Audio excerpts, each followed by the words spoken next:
એક વેપારી બે ગાય દરેકને 93,334માં વેચે છે, 93,334માં વેચે છે. અને આ સમગ્ર વ્યવહારમાં તેને ન તો કંઈ નફો થાય છે કે ન તો કોઈ ખોટ જાય છે, એટલે કે 0 0. ઓવરઓલ બેલેન્સ કેટલું રહે છે? 0, કે કાંઈ ફાયદો નથી થતો અને કાંઈ નુકસાન જતું નથી.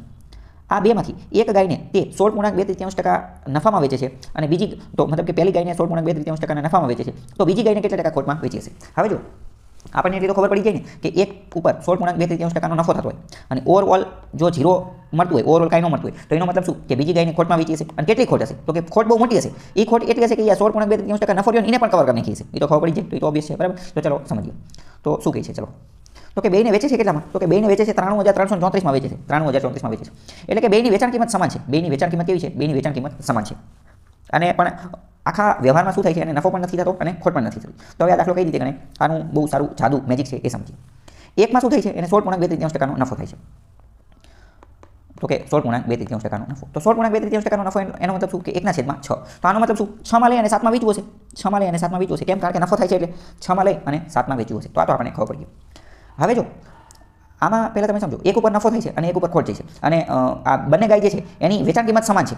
વેચાણ કિંમત સમાન છે. હવે તમે વિચારો, વેચાણ કિંમત એની સમાન છે એટલે કે સેલિંગ પ્રાઇસ બેયની સમાન છે. તેમ છતાં પણ એકમાં પ્રોફિટ થાય છે અને એકમાં લોસ થાય છે. આવું કેમ બની શકે? તો કે આવું તો જ બની શકે જો એની વેચાણ કિંમત તો બંનેની સમાન છે. તો એનો મતલબ શું? એની કોસ્ટ પ્રાઇસ, મૂળ કિંમત અલગ અલગ હોવી જોઈએ. એની મૂળ કિંમત અલગ અલગ હોવી જોઈએ. કારણ કે જો નહીં મૂળ કિંમત સમાન હોય તો આવો કેસ બને જ નહીં ને.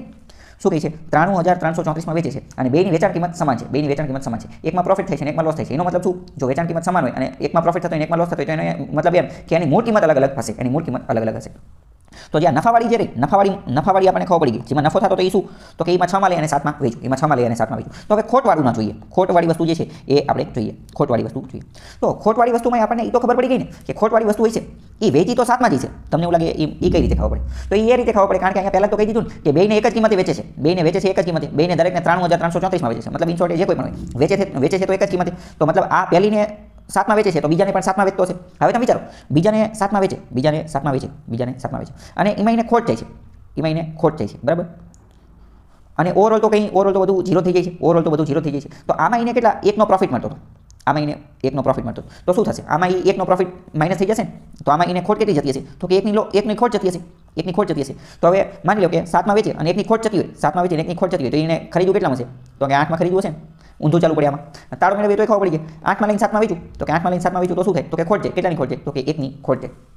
તો હવે આપણને આ બંને વસ્તુ મળી ગઈ. તો કે હવે જોઈએ કે બીજી ગાયને કેટલા ટકા ખોટમાં વેચે છે. બીજી ગાયને કેટલા ટકા ખોટમાં વેચે છે. તો જોઈ લેવી કેટલાની ખોટ છે. તો કે 1ની ખોટ છે. 1ની ખોટ કોની ઉપર? તો કે મૂળ કિંમત ઉપર. મૂળ કિંમત કેટલી છે? તો કે મૂળ કિંમત 8 છે. તો આ છેદમાં 8, 1/8, 1/8 અને 1/8 એટલે આપણે ચાલો પહેલા સમજી ગયા છીએ કે 12.5% અથવા 12.125%.